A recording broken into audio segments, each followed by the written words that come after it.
Hi Bjørn, this is feedback for your second task on coin operations and air power. I'm going to give you feedback on the structure and the paragraph organization of your text. So we're moving on the global level, moving down towards a more local level.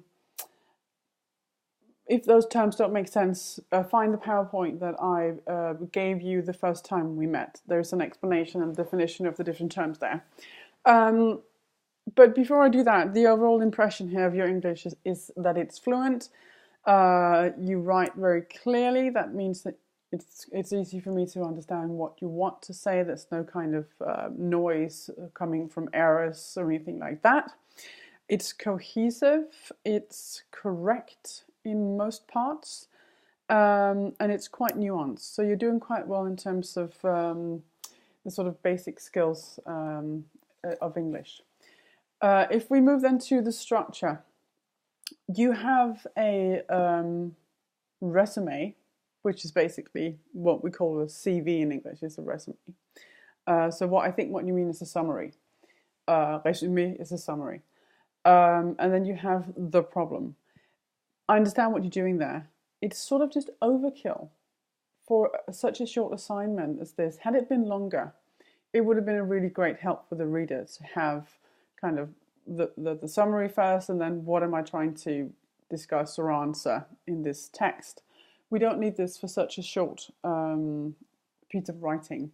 In fact, some would even argue that it's superfluous and it's annoying, because if you cannot structure a text that very easily leads you to understand the problem, and then very convincingly and succinctly gives you the points that we need to understand, then you've got a problem with your text.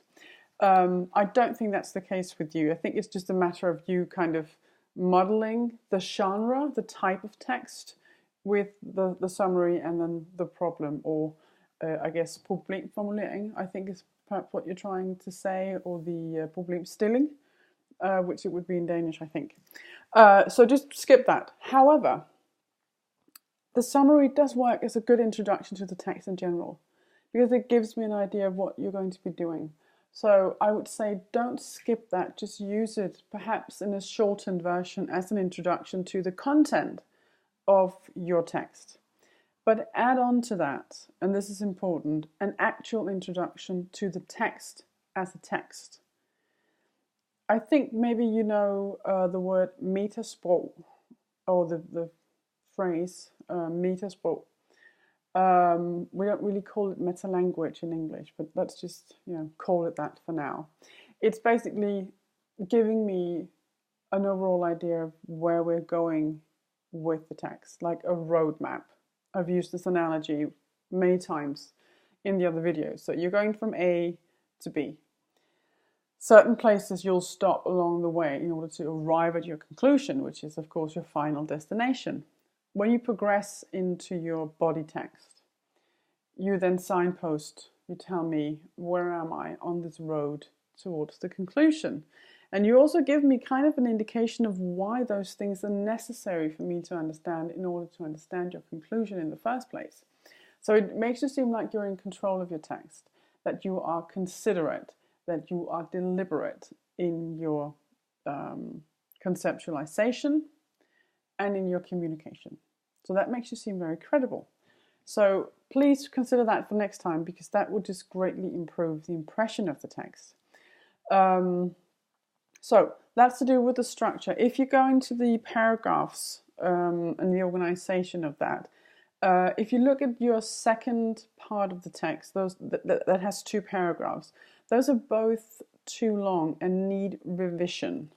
You have, firstly in the first paragraph of part 2, the first 3 lines do not make sense to me. I'm not really sure what's going on. I think you need to go back and edit. I don't think you've read that properly through.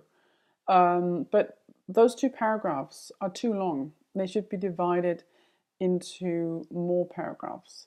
In the first paragraph in part 2, you talk about a clear whole build. That could easily be divided into 3 paragraphs, obviously. Or you could say, I want to talk about clear, whole, then build is a bit longer, whatever. Just, you've got 3 like elements there that you want to describe. So it makes sense for you to then turn that into more than 1 paragraph. And the same for paragraph 2, where you talk about paid, Mueller, and Warden. It makes sense for you to divide that as well. But if you have such long paragraphs, even visually, immediately, I'm like, okay, this has got to be really, really good writing for this to be a controlled, organized paragraph. As it turns out, it isn't. It's just not organized and structured well enough.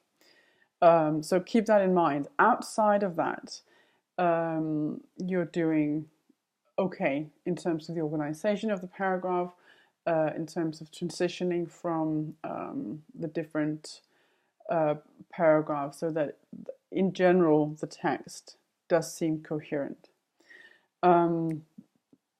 which is quite a good achievement, because it's very easy to fall into the trap of doing first talking about Coin and then talking about the theorist and then not connecting the two. And you have to do that. That's your bloody job as a writer. No matter how fragmented the task description is, you are in charge of the text and you have to make it coherent. But I think it does work for you. So in conclusion, write an introduction, consider the organization in the paragraphs, and don't do the whole summary problemstilling thing for such a short text. Outside of that, I think it's a pretty good job, actually. If there are any questions, you can write me an email, or I will see you on Friday. Bye.